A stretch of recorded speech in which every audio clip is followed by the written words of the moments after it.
పర్వాలేదా? పర్లేదు సార్. లేదు సార్. MGM వాళ్ళు నిర్మిస్తున్న సినిమా గుర్రం పాపిరెడ్డి. ఈ సినిమా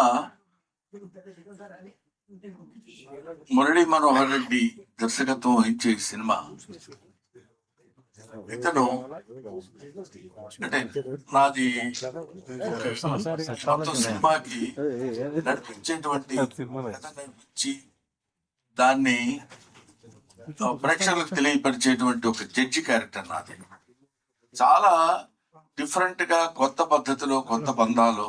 బహుశా మీరు ఈ ట్రైలరు ఇవి చూసినప్పుడు మీకు అర్థమై ఉంటుంది. ఒక నూతనమైనటువంటి పద్ధతిలో ఇప్పటికి కావాల్సిన యంగ్స్టర్స్ కావాల్సినటువంటి ట్రెండ్ లో ఈ సినిమా తీసాడనిపించింది. కథ కూడా చాలా డిఫరెంట్ గా ఉన్నటువంటి స్టోరీ గుర్రం పాపిరెడ్డి అని. అందులో మా ఇది అతని పేరు జీవన్, ఎక్కడున్నావు జీవన్, ఇందులో ఒక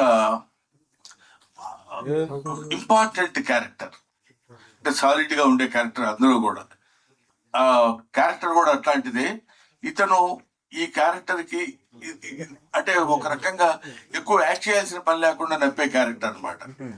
సో జీవన్ రెడ్డి ఇలాగా ఇప్పుడు వీళ్ళందరి గురించి చెప్తుంటే ముఖ్యంగా ఈ సినిమాలో స్పెషల్ అట్రాక్షన్ యోగి బాబు నేను మా కాంబినేషన్ లేదు కానీ యోగి బాబు ఈ సినిమాలో చాలా హిలేరియస్ కామెడీ చేశాడు.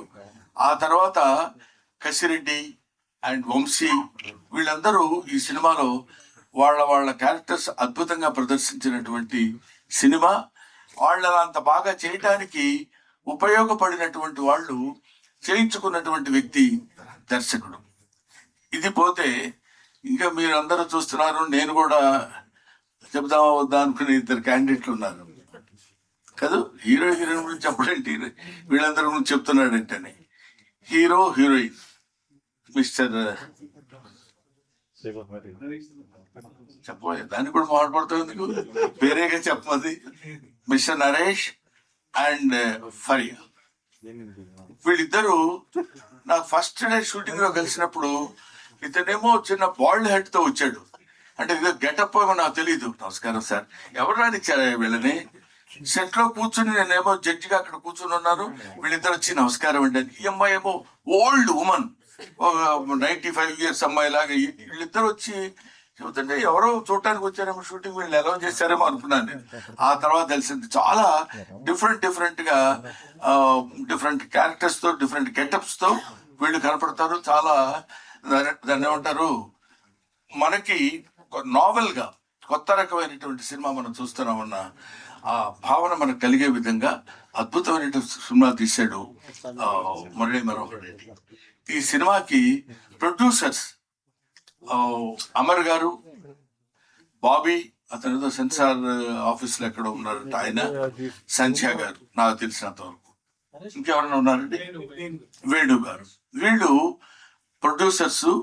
ఈ సినిమాకి ఎంత కావాలంటే ఎంత ఖర్చైనా పర్వాలేదు, ఒక అద్భుతమైన సినిమా తీయాలి, దాన్ని ప్రజల్లోకి ఎలా తీసుకెళ్లాలనే విషయంలో ఎంతో కష్టపడి ఒక చిన్న పాయింట్ దగ్గర కూడా దర్శకుడు రాజీ పడకుండా దాన్ని ఏమంటారు, ఏదో పర్వాలేదులే ఇది ఎలా ఉన్నా పర్వాలేదు అనేటువంటి భావన లేకుండా first frame to last frame వరకు అద్భుతమైనటువంటి సినిమా తీశాడు. ఇటువంటి సినిమాలు మీరు డెఫినెట్ గా చూసి ఆదరిస్తారని తెలుసు. ఆదరించాలని మాత్రం మనస్ఫూర్తిగా నేను కోరుకుంటున్నాను. ఇటువంటి సినిమాలు తీస్తే, ఇలాంటి ప్రొడ్యూసర్స్ కొత్తగా వచ్చిన వాళ్ళు ఇంకా మంచి సినిమాలు తీసి ఇంకా బోల్డన్ని సినిమాలు తీస్తే ఎన్నో కుటుంబాలు బతుకుతాయి. మన సినిమా కళకళలాడుతూ నిత్య కళ్యాణం పచ్చతోరణంగా ఉంటుందని ఒక ఓల్డ్ ఆర్టిస్ట్ లాగా మీ ముందు మనవి చేస్తున్నాను. ఓల్డ్ ఆర్టిస్ట్ అంటే కంటే ఎక్స్పీరియన్స్డ్ ఆర్టిస్ట్ లాగా మీ ముందు మనవి చేసుకుంటున్నాను. You bless them. రేపు 19వ తారీఖు December 19th ఈ సినిమా రిలీజ్ కాబోతుంది. అందరూ పాపం బాగా టెన్షన్ పడుతున్నారు.